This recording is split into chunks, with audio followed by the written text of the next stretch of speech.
My name is Katarina Borstedt.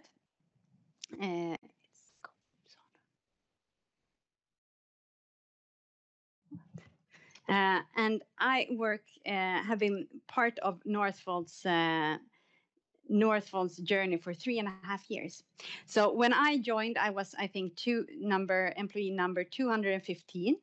And now we are above 3,000 people, where you will be in 5 years.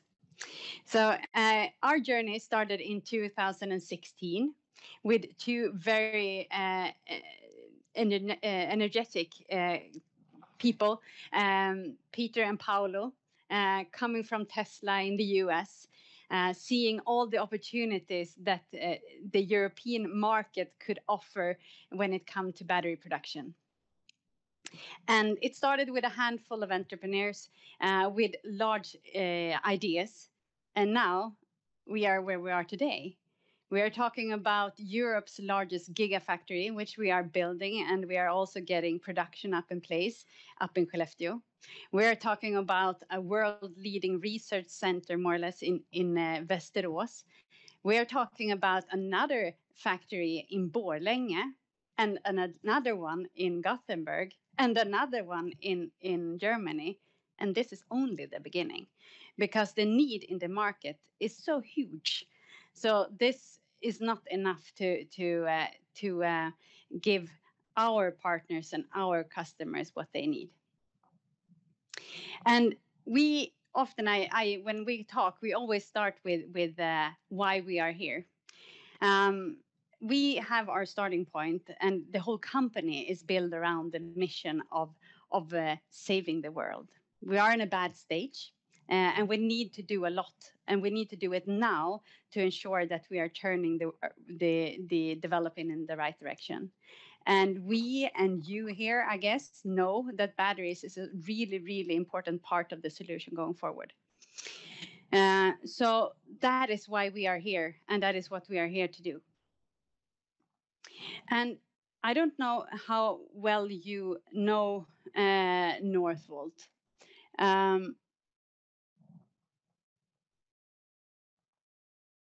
But we are, you could say, the first real European battery manufacturing company. This is something that has been very, very important for our customers as well, as often European automotive car manufacturers. Maybe the most important thing for us, that is the environmental perspective.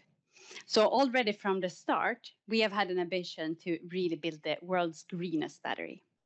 We are doing that through different ways. We are using only green energy into our manufacturing process, but we are also doing that by focusing a lot on recycling. So already in 2030, we have an ambition to have 50% of the material into our batteries that comes from recycled material. And no one else has been doing that before. We will look at that, what we are doing, because we as a company, we include more or less the whole battery value chain in what we do. And we have also a way of putting together what previously has been two different industries when it comes to active material development and cell production. We are putting that into one. And we are also heavily invested in digitalization and to build smart solutions that will support our customers in the best possible way. You are, I guess, very familiar with this. And looking at where we are more or less everywhere, except in the mining part, you could say. We are developing our own active material. We are having different partnerships when it comes to metal chemicals up there. We are building our own cathode material or developing it. We, of course, do the electrode manufacturing. We are putting the batteries together. We are building modules and packs, and we are also building a gigafactory for that, but we are doing that in Gdansk in Poland. And then we have the recycling part. We call it the Northvolt loop, closing the loop. And that is what we are heavily invested in doing. So we are not doing everything everywhere. we are doing, if you look at Skellefteå, we are doing everything there. In Västerås, we are doing it in a smaller scale. So we have pilot factories there. We have industrialization factories there. In Borlänge, where we will have our, I think it's Northvolt 5, that one is called. There we will also be producing active materials, and we will do cylindrical cells. Both in Gothenburg and in Germany, it will be more traditional cell manufacturing. So there we will produce electrode material, and we will also put together the batteries.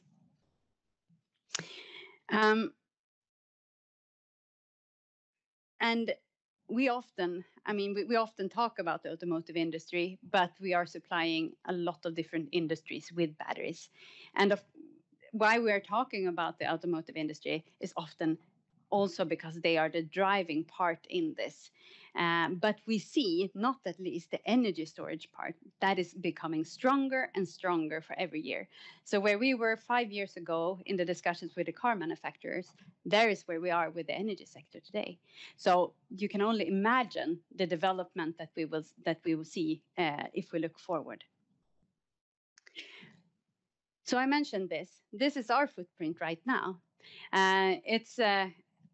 When I look at this, I get quite impressed how much you can actually accomplish within only, we started in 2016, so I guess in 6 years now. As I said, this is probably only the beginning still. But today we are around 3,000 employees here. But to be able to fill these kind of factories, as we see here, this is a model of Northvolt 1 up in Skellefteå and some comparisons of other big buildings and stuff. So you can understand that we will need a lot of people here to be able to produce. But if you look at all the different projects that we have taken on, if we look at them only in Sweden, we will going from 3,000 in the group today, which includes some people in the US, some people in Poland, some people in Germany as well. But if we only look at Sweden and the different projects that we have taken on, we will probably be a bit more than 10,000 people in the next 5 years. So it's a massive growth we have gone through so far, but it does not stop there. So this hyper growth needs to continue also going forward for us to be able to solve the crisis that we see in front of us and really, really enable the energy transition in Europe. And we talk about 10,000 people employed at Northvolt, but the need for competence within this area, that does not at all stop there. We have sub-suppliers that come here, establish themselves, both in Sweden and in Europe. We have, of course, all the other companies and industries that needs to do the transformation, not at least the automotive makers, automotive industry, that needs to find new competence, that needs to transition the skills that they have internally today. So if we look at the competence need for this industry, the next coming years, that is not 10,000 people only. We are talking about a need for master students and engineers to come into the market in the numbers of 1,000, 1,500 per year to be able to really grow the industry in the need that we have. And that is adding on the people that already are on the labor market. So there's great opportunities in this field, both to save the world and to have a really interesting career. And we are super happy to be here, of course, with Daniel and Christina, who are now also launching the first master program for battery technology now this fall. And for those 30, they will be super hot in the market, you could say, at least, when they graduate in 2 years. And this is, I mean, only the beginning. We would like these 30 to be 300 at least, but we need to take it step by step. Looking at the competences then that we need, and this is a bit of a maybe messy slide, but just to understand, since we cover the whole value chain, we need competences in all the different areas. We need people to design the cells. So cell designers, we need those who work with validation in different areas. We need process engineers in all the different process steps. And we, of course, need both process quality engineers and also production engineers to actually be part of running these massive production entities that we will have all over the country going forward.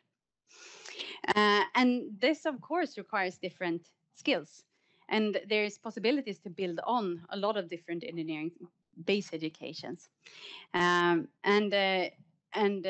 This is just a picture to visualize a bit what base is good to have where. That was more or less what I was to talk about today. So I'm looking forward to questions, if any.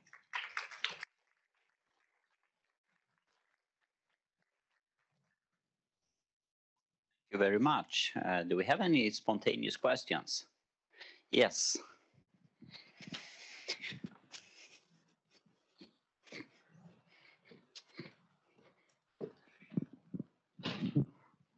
Thank you very much for the presentation. So I'm Ronan. I'm a researcher here at structural chemistry. And so you talk a bit about that we are facing a really great challenge. And actually, the battery industry will also face a challenge when the resources will become more scarce. So does Northvolt has a strategy to overpass these problems with cobalt, nickel, etc., to try to overpass these kind of challenges? And as you show that you're not part of mining, so how do you secure your provision of resources? And I'm maybe not the one to answer this the best, but of course we work very, very close with partners that can provide us with this. And we also work very, very much to try to get the local region around here to also expand and work with battery materials. When it comes to what materials we work with, we have researchers also looking at the next generation of batteries and how we should develop it. So that is happening all the time. What we have today is, of course, not what we will have in a number of years. So it's continuous development within this. Yeah. So I don't know if that was answering it, but still it's happening a lot. And we work very closely with these companies and partners. Hello. Thank you for your presentation. You mentioned the master students that will be graduating in 2 years, and as a PhD student who will also be graduating in 2 years, working within batteries, I just want to know where I stand in your eyes as like a recruiting process. Yeah. We look very much forward to hearing from you, I must say. Master students was just an example. PhDs are also very, very much looked positively on. There are room for everyone, more or less, in both our company, but also in the industry. And there are different roles for everyone. So we have definitely positions for PhD students as well. I have a question on my own. I mean, the battery technology and battery production area is fairly new as a major industry in Sweden, which means that we at the university, we don't really have that kind of infrastructure in order to educate everyone for this industry as we would want to. We need to collaborate here. Yes. For you to have the skills that you need and for us to offer the education that is necessary. Will this happen? Yes, it will. We are also maturing, I must say. So this is definitely an area that we are stepping up within right now. We need to ensure, we also see that, we both see that the industry is growing. We see that everyone else is looking for this competence around us. And we together, different industrial parties, but definitely us who are the first in Sweden doing this large scale, we need to take a responsibility in that. So I hope that we can get really involved in your education much more than we have done so far. Thank you. And oh my God.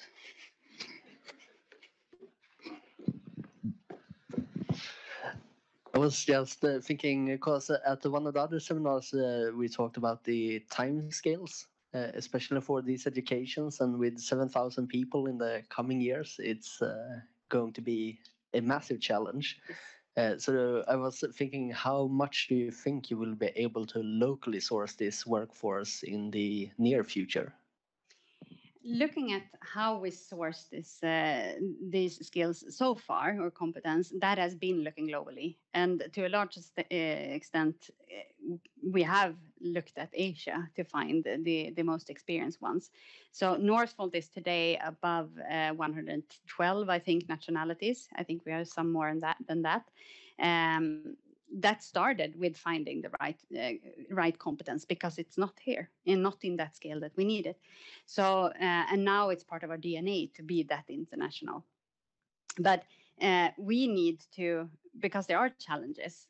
Also, the war for these super specialists, it's super tough also.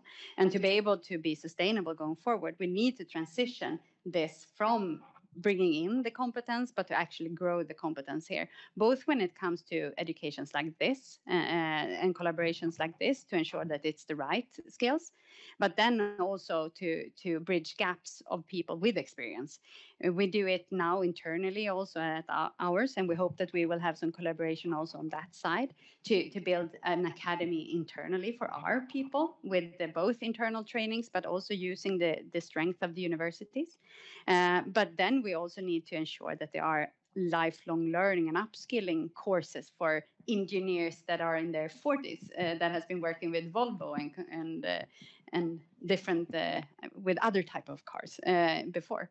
So how can we really make all these people that want to be part of this journey, how can we address them in the best possible way?